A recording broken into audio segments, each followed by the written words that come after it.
guys and welcome to my channel Mom Story by Sahana। तो आज के इस एपिसोड में हम बात करेंगे हेल्दी इन्फेंट फूड की, जो कि साउथ इंडिया में और स्पेशली महाराष्ट्र वाले रीजन में जो है ये बहुत ही ज्यादा पॉपुलर फूड है।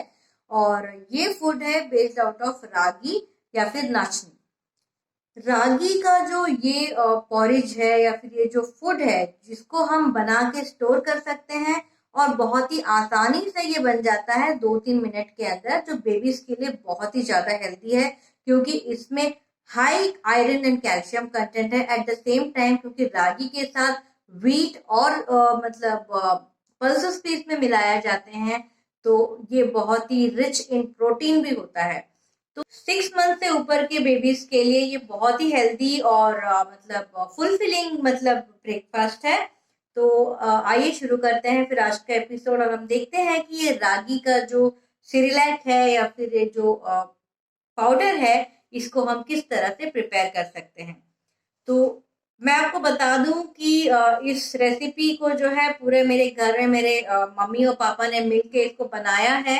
तो वीडियो की जो क्वालिटी है या फिर वो जो ओरिएंटेशन है, क्योंकि वो लैंडस्केप मोड में नहीं है, कुछ पोर्ट्रेट में है, कुछ लैंडस्केप में है, तो मिक्स एंड मैच है। लेकिन इसमें उन्होंने पूरा ऑथेंटिकली इस रेसिपी को किस तरह से बनाना है ये दिखाया है।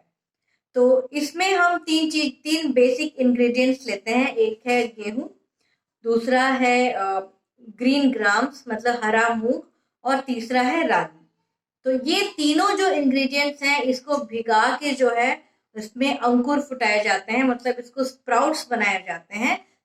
इनमें स्प्राउट्स आने के बाद इनको प्रॉपरली जो है सुखाया जाता है अंडर शेड, नॉट अंडर सन।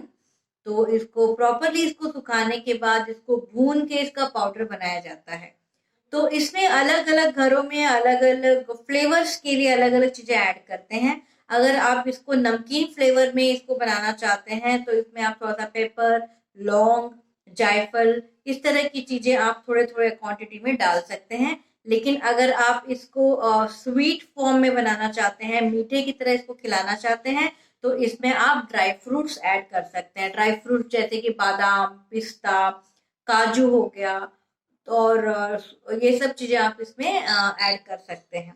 तो चलिए देखते हैं कि मेरे घर में ये रागी का जो सिरिलैक पाउडर है ये किस तरह से बनाते हैं।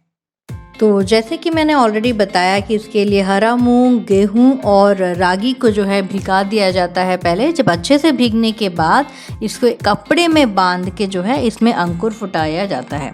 जैसे कि यूजुअली आप लोग करते हैं, कभी भी मूंग का स्प्राउट्स बनाना हो या फिर चने का स्प्राउट्स बनाना हो, इसी से जिस तरह से हम भिगा के उसको कपड़े में जो है उसको बांध के रखते हैं 2 से 3 दिन तक, उसी तरह से रागी, हरा मूंग और गेहूं तीनों को इसी तरह से कपड़े में बांध के जो है उसे रखना होता है। यहाँ पे देखिए कि 2-3 दिन के बाद जो है इस तरह से इसमें अंकुर फूट गए हैं। रागी में, हरे मूंग में और गेहूं में, तीनों में जो है अच्छे से अंकुर फूट गए हैं। तो अब इसको जो है इसी तरह से जो है तो ड्राई किया जाता है शेड में, मतलब छाँव में इसको जो है सुखाया जाता है। तो ये ऑलरेडी सूख चुका है। तो इसमें जो है डाल रहे हैं बादाम डाल रहे हैं, इलायची डाल रहे हैं, थोड़ा सा लौंग रखा हुआ है। तो मैंने आपको पहले भी बताया कि इसका जो शूटिंग है वीडियो का वो मेरे पापा ने किया है, तो उनको उतना आइडिया नहीं है कि कितना क्लोज़अप में लेना है। तो इंग्रेडिएंट्स मैंने आपको ऑलरेडी बता दिए हैं। तो ये आप देख रहे हैं कि जो स्प्राउटेड रागी है उसको मीडियम फ्लेम में जो है इस तरह से उसको भून रहे हैं इसको। तो ये है गेहूं, अब गेहूं भून रहे हैं। तीनों को अलग अलग भूनना है क्योंकि उनका जो रोस्ट होने का जो टाइमिंग्स है तीनों का अलग अलग होता है। जैसे कि रागी जल्दी रोस्ट हो जाएगा, मूंग भी जल्दी रोस्ट हो जाएगा, लेकिन गेहूं को रोस्ट होने में थोड़ा सा टाइम लगता है, इसीलिए। तो एक एक करके इन सबको रोस्ट करना पड़ेगा। रोस्ट करने से क्या होता है कि इसका सारा मॉइस्चर जो है वो अच्छे से चला जाता है।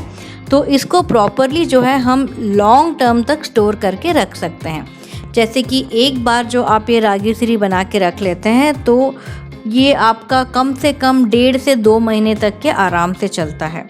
तो क्वांटिटी कितना लेना है मैं आपको अंदाजे से बता देती हूँ। यहाँ पे तो मेरे पेरेंट्स ने अंदाजे से लिया हुआ है, बट अप्रॉक्सीमेटली आप 100 to 150 ग्राम्स ईच ले लेंगे तो काफ़ी होगा कि ये आपका 1.5 से 2 महीने तक का ये पाउडर जो है चल जाएगा। तो देखिए बादाम भी यहाँ पे रोस्ट कर रहे हैं। तो बादाम जो है रोस्ट करने का तो आपको बहुत ही अच्छा तरीका ये है कि आपको उस पे ब्राउन ब्राउन जिस तरह से ये डॉट्स दिखने लगते हैं, जैसे ये डॉट्स दिखने लगेंगे वैसे आपको हटा देना है। तो यहाँ पे जो है अच्छे से क्लोज़अप में उन्होंने दिखाया है कि इलायची लिया है, लौंग लिया हुआ है यहाँ पे, और थोड़ा सा शायद इन्होंने यहाँ पे दालचीनी भी डाला है। तो इनको भी आप हल्के से रोस्ट कर लीजिए, धीमी आंच पे ही रोस्ट करना है। ध्यान रखिएगा कि कोई भी आइटम अगर आपका जल गया या फिर रोस्ट करने के टाइम पे, कई बार ऐसा होता है कि जल्दबाजी में हम लोग तेज़ आंच कर देते हैं तो जल जाता है। तो अगर जला जला स्मेल आएगा या फिर टेस्ट आएगा तो बच्चा हो सकता है कि ना खाए। तो ये देखिए यहाँ पे इन्होंने तीनों जो है आपने जो रोस्ट किए हैं, जो पाउडर्स हैं, रागी हो गया आपका, मूंग हो गया और गेहूँ हो गया, तीनों को अलग अलग आपको पीस के रखना है। सिमिलरली जो स्पाइसेस हमने लिए थे उसको भी हमें अलग से ही पीसना है। तो यहाँ पे पीसने के बाद सारे जो आपके जो पाउडर बन चुके हैं, रागी का, गेहूं का और आपका हरा मूंग का, तो उसको आप इस तरह से सबसे पहले मीडियम जो सीव होता है, मतलब छेद होते हैं, वैसे वाले आप छलनी से छान लीजिए। उसके बाद आप जो आटा छलनी जो होती है उसमें आपको छानना होगा, क्योंकि उसमें बिल्कुल ही महीन जो है वो पाउडर उसमें निकलेगा। थोड़ा सा भी अगर कोर्स होगा तो वो क्या होता है कि बच्चे वो खा नहीं पाते हैं, मुंह में लगता है, क्योंकि टीथ आए नहीं होते हैं अभी तक, तो डाइजेशन होने में या फिर उनको निगलने में दिक्कत होता है। इसीलिए कोशिश ये करिए कि आप आटा छलनी जो होती है उससे जस्ट थोड़ी सी जो बड़ी कोई जो सीव होती है उसमें आप इसको जो है छान लीजिए। तो तीनों को जैसे अलग अलग करके ही आपको छानना है। उसके बाद इसको मिक्स किया जाता है, क्योंकि सबके जो हैं थोड़े से अलग अलग कोर्स होते हैं। मतलब कहने का मतलब ये कि कुछ थोड़ा सा कोर्स ग्राइंड होता है, कुछ बहुत ही फाइन ग्राइंड होता है। तो इसीलिए हम अलग अलग करके इसको छान लेंगे, और छानने के बाद इन सबको जो है हम मिक्स कर देंगे। जो स्पाइसेस है उसको भी हम छानेंगे और छान के इसको हम मिक्स कर देंगे, ड्राई फ्रूट्स और स्पाइसेस दोनों को। ये रागी पॉरिज पाउडर जो है आप यहाँ पे देख सकते हैं कि ये पूरा बन चुका है। अभी जो भी मिक्स कर रहे हैं इसको, अब इसको जो है आप किसी भी एयर टाइट कंटेनर में जो है स्टोर करके जो है रख लीजिए रागी पॉरिज बनाने के लिए। ये जो पॉरेज है ये मैं अपनी डॉटर्स को खिलाती आई हूँ। मेरी बड़ी डॉटर है, उसको भी मैंने ये ही खिलाया था। ऑलमोस्ट 2 साल तक उसने ये बहुत अच्छे से खाया। उसके बाद उसका टेस्ट चेंज हुआ, और रागी से ही रिलेटेड कभी डोसा बना के खिलाते हैं, कभी इडली बना के खिलाते हैं, कभी उसका रोटी बनता है। तो ये सब अलग अलग तरीके से हम बच्चों को रागी जो है उनके फूड में इंक्लूड कर सकते हैं, जो मैं अपने आने वाले एपिसोड्स में आपको बताऊंगी कि किस तरह से हम ये रागी को थोड़े से बड़े बच्चों को जो है खिला सकते हैं। तो अभी ये जो रागी का जो पॉरिज है, ये सेरिलैक है, ये मेरी छोटी डॉटर है जो कि 9 मंथ्स की है, उसको हम अभी ये खिलाते हैं। तो इसको कैसे बनाना है ये भी मैं अभी आपको दिखा रही हूँ, इसी वीडियो में दिखा रही हूँ। जिस तरह से ओट्स पॉरिज मैंने बताया था किस तरह से बनाना है, उसी तरह से रागी पॉरिज भी बनाना है कि इसको किस तरह से बनाते हैं। रागी पॉरिज बनाने के लिए मैं एक कंटेनर में 1.5 चम्मच जो है रागी पाउडर ले रही हूँ, और आधा चम्मच मैंने गुड़ का पाउडर लिया है। इसमें मैंने थोड़ा सा पानी मिला के जो है अच्छे से मिक्स करना है, ताकि कोई भी लम्प्स ना रहे। तो एक बार इसको गैस पे आप चढ़ा दीजिए, और इसको आपको कंटिन्यूसली चलाते रहना है ताकि लम्प्स ना बने। देखिए यहाँ पे मैं चला रही हूँ, और देखते देखते जो है इसका कंसिस्टेंसी और इसका जो टेक्सचर है वो चेंज होता जा रहा है। ये इसका मतलब इंडिकेशन है कि ये पक रहा है अच्छे से। अगर आपको लगता है कि ये रागी का जो पेस्ट है, जो पॉरिज पेस्ट बन रहा है, ये थोड़ा गाढ़ा हो रहा है, तो हल्का सा पानी उसमें ऐड करके आप मिक्स कर लीजिए। तो इस तरह से जो है ये रागी पॉरिज अब पूरा आपका रेडी है, और इसको अब आप गैस से उतार लीजिए, इसको बंद करके, और इसको एक आप कटोरी में जो है निकाल लीजिए। तो ध्यान रखिए कि ये बहुत ही गर्म होता है। अगर आप चांदी का कटोरी यूज़ कर रहे हैं तो बिना ठंडा किए बच्चे को खिलाने का मत कोशिश करिए। इसमें हम ऐड करेंगे थोड़ा सा घी, क्योंकि इससे टेस्ट भी बढ़ जाता है और बच्चे का हेल्थ भी इससे अच्छा होता है।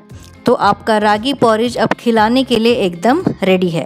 तो आई होप आपको ये आज का वीडियो बहुत ही ज़्यादा यूजफुल रहा होगा, और आप भी अपने बेबीज को ये रागी का जो पॉरिज रेसिपी है ये ज़रूर बना के आप खिलाइए, क्योंकि इसमें बहुत ही ज़्यादा न्यूट्रिशन है। मैं इतना गारंटी के साथ कह सकती हूँ कि कोई भी बच्चा अगर अंडर वेट है या फिर उसका ग्रोथ नहीं हो रहा है तो ये रागी का पॉरेज उसको जरूर खिलाइए, क्योंकि इसमें बहुत ही हाई न्यूट्रिशन है और इससे बच्चे का जो वेट गेन है या फिर उसका ओवरऑल जो हेल्थ है वो बहुत ही अच्छा हो जाता है, क्योंकि ये मैं अपने पर्सनल एक्सपीरियंस से कह रही हूँ। तो चलिए फिर आज का एपिसोड यहीं पे वाइंड अप करते हैं और मैं आपसे मिलूंगी अपने अगले एपिसोड में। तब तक के लिए take care, but stay tuned to my channel Mom Story by Sana. Bye bye.